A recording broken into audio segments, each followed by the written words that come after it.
Hey everybody, it's Patty Dobrovolsky with Up Your Creative Genius and Creative Genius U, the equation that makes you great. Now this week is our last week in Drive, the fourth part of the equation before we get to outcome to the infinite power. I can't wait.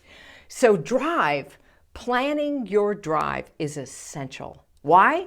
Well, what's true is we all love to make action plans. Why? Because action is what ceases panic. And an action plan makes you feel like you're actually going to achieve the goal. It gives you a little roadmap. You know where you're going. You feel like you are clear on where everything is pointed. The problem comes in when your action plan and what you believe the timeline for it gets interrupted by some kind of crisis, your kids, or your health, or COVID, or whatever, right? Something interferes with it. And then your timeline just gets all skewy. And here's what happens in your brain. Your brain has a built-in what the Nagoski sisters in Burnout call the monitor.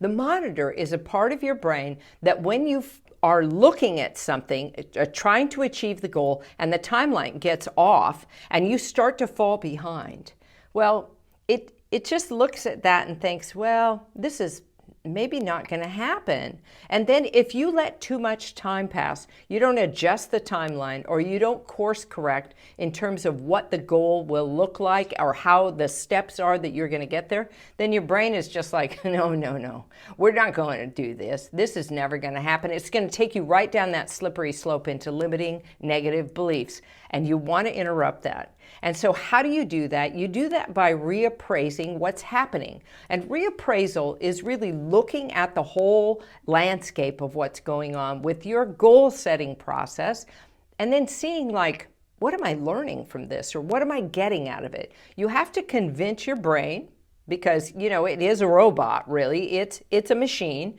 You have to convince it that it's worth it, this extra time you're spending.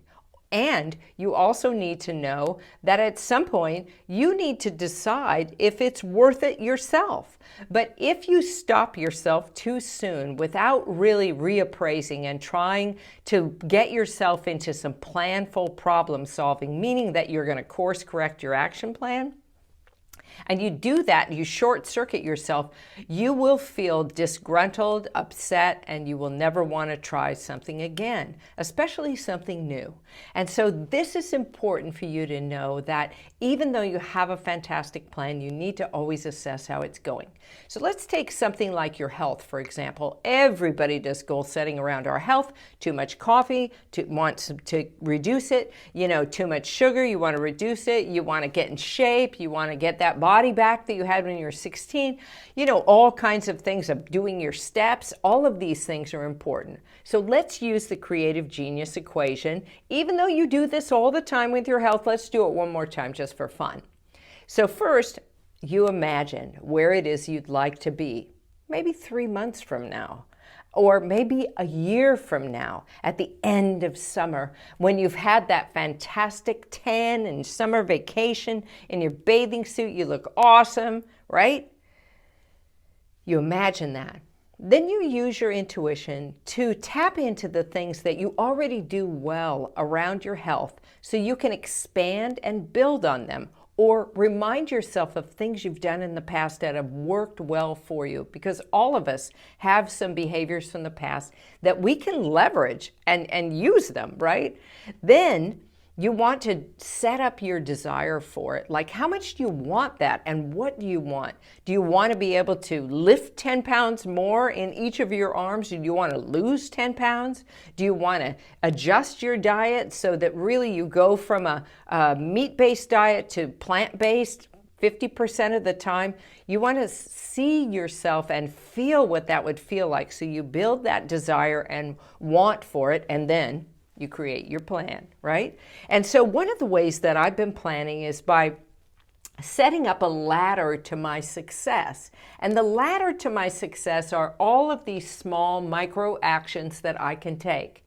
Now, why do you want to take micro actions? Because every micro action that you take towards that actually builds your belief that it is possible.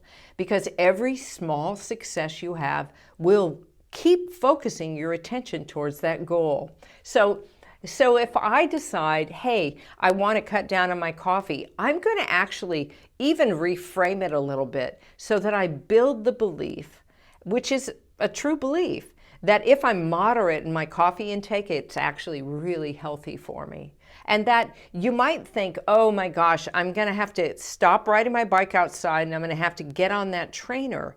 But if you can think about the trainer as a means for you to have time with yourself, competing against other people on Zwift or something, doing whatever, Peloton or whatever you've got going, that you can do that exercise inside, and that will keep you motivated to do it all the way until spring when you can run outside, right? And so it's all these small steps. Or you could take your weights to the park with you, and when you're watching your kids or at the dog park, and do some weights there, which will help you to confirm and replenish the belief that you can bring the material, you can work out anywhere, and that it's an integral part of your day. And if you've ever done any kind of study about exercise, and what people suggest is that you always do it no matter where you are. And now that we're not traveling, you can see how important it is for you to set it into a schedule. So otherwise you'll just be like, I don't know, like me on some days where I'm like,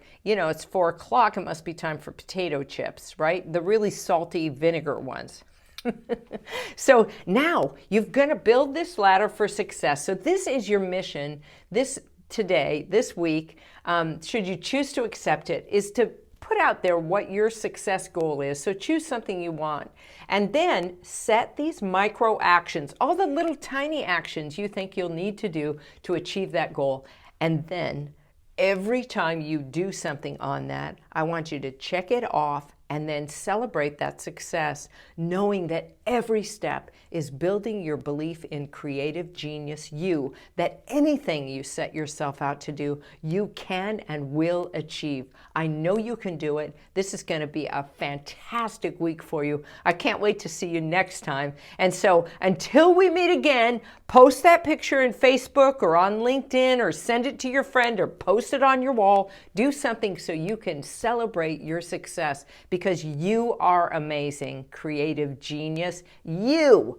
Let's do this, shall we? Let's do this. Until next time, up your creative genius. Yeah.